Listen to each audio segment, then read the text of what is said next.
MyPlace is located in Richardson County, about 10 miles away from the Kansas-Nebraska border. It is known as the Miles Ranch and is listed in the National Register of Historic Places. In order to understand the environment of MyPlace today and how it can change in the future, it is imperative to know the past. Before Stephen Boyd Miles settled on the land that would become the Miles Ranch in 1855, multiple Native American tribes lived there and used its resources to sustain themselves. From 1855 to 1877, it was part of the stagecoach operation and was strategically located along the Overland Trail. There were many buildings erected on the property to support the stagecoach business, some of which include multiple barns, a bunkhouse, silos, and a post office. The barn that is still standing today was built between 1855 and 1861 and was built from black walnut trees felled on the property, and the stones used for the foundation were cut from the banks of the nearby Nemaha River. It is the oldest barn in Nebraska. The main house was built in 1867, made also from walnut trees and native stones. After the stagecoach venture, Stephen B. Miles invested heavily in cattle. At the height of the ranching operation, it had approximately 42,000 acres and was used for corn, wheat, oats, barley, hay, hogs, in addition to the cattle. It was the first great ranch west of the Missouri River. After S.B. Miles's death in 1898, there was a 12-year-long legal battle between his two sons to see who inherited the bulk of the land and fortune. Joseph H. Miles, the eldest son, won, and ran the business well for the first 10 years. However, between the 1920s and 1930s, during the Great Depression, multiple thousands of acres had to be auctioned off to satisfy debts. Joseph Miles's youngest son, Warren Miles, took over during this time. Poker games held at the ranch became commonplace, and Miles' land was lost, as much as 1,000 acres in a single night. During this time period, the ranch went from 16,000 acres to 2,000 acres. The ranch was transferred over into the hands of Joseph's oldest son this time, Stephen Miles. For the next 64 years, the ranch was successfully farmed on a crop share rent basis and had several tenants. Going back in time to the early 1900s, the original S.B. Miles's second son, Samuel Miles, did not inherit much fortune, but he did receive a trust fund and some small portions of the Miles Ranch. In the 1950s, oil was discovered on the land by Samuel's son, Clarence Miles. These oil wells are still in production today, but no longer owned by the family. In 1999, the Miles Ranch was broken off and sold. The south portion was sold to the Binder family, and the land was cleared for agricultural purposes. The land the house is on passed through multiple hands and was vacant for a number of years until 2011, when my family bought the 7 acres.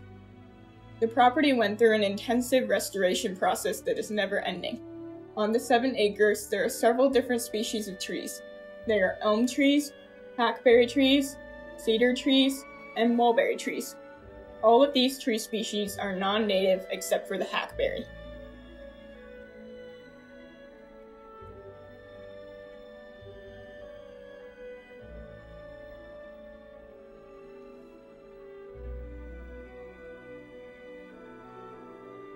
The east part of the property has 11 black walnut trees that are probably 50 years old. Black walnut trees are native to North America.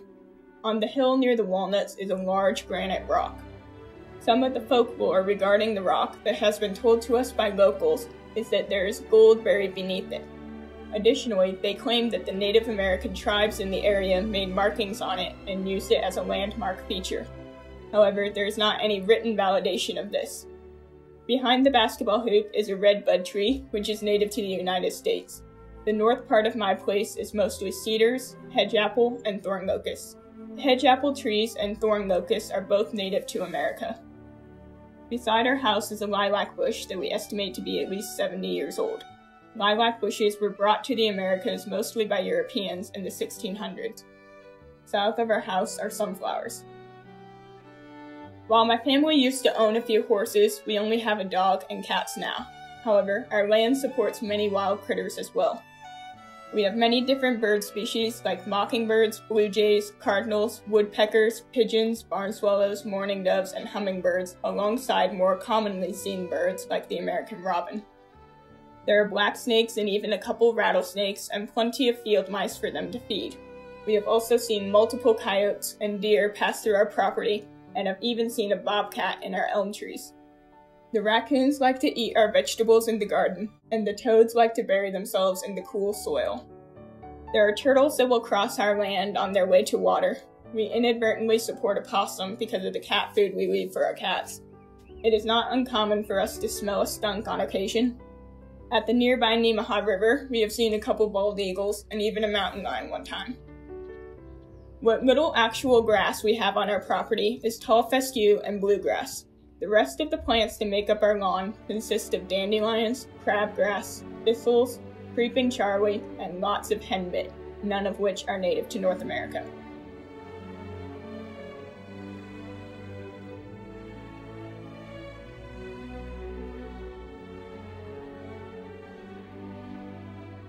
In the past 10 years, my family has also planted multiple different kinds of grapes. Over here we have Briannas and Edelweiss. In the north we have St. Vincent and St. Croix. Grapes tend to grow best in well-drained, fertile loams. Well-drained soil typically involves soil that is sandier or has larger particles. Our soil is more of a clay, but it is rockier where we planted our grapes. It is also noticeable that our grapes in the south are doing better than the grapes in the north, most likely due to the difference in soil type. In the landscaping here by the flagpole, we have ornamental grasses, a gold mound pink spirea bush, and purple salvia. In the landscaping behind the basketball hoop, we have ornamental grasses again, a plum bush, and a mixture of daylilies and blacklist lilies. Behind our house, we have irises and yuccas. In our landscaping east of the house, we have ornamental grasses and tall garden phlox. In our garden, we usually plant zucchini, radishes, onions, lettuce, tomatoes, cucumber, squash, okra, and green beans. On the perimeter of our garden, we plant marigolds, which help keep the pests to a minimum. In the past 2 years or so, we have built a greenhouse solely out of the original windows from our house, but we have yet to use the greenhouse because much of the glass needs replaced and it was damaged during a storm. We have pretty severe thunderstorms that occur around my place. In late May 2018, several trees were damaged, our barn's roof was ripped off, and part of one of the original silos got destroyed. We had another severe storm that took place on December 15, 2021, that tore down our old corn crib, several of our largest trees, parts of the roof of our house, and dislodged the roof of our greenhouse. There are multiple projects that my family is currently working on or will be working on this summer to better improve the habitat on our property. Near the house, we have planted within the past 3 years some red maple trees and a weeping willow.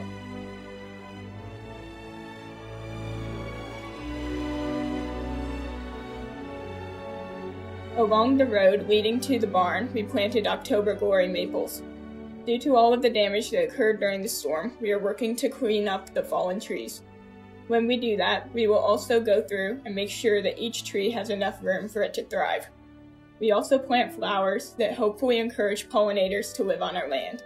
Last but not least, we are thinking about putting up a birdhouse, but we also have cats, which might pose a problem. Thank you for exploring MyPlace with me. I hope you benefited from learning about the history of the Miles Ranch, seeing how its environment has changed from then till now, and how it can change in the future. Until next time, bye-bye.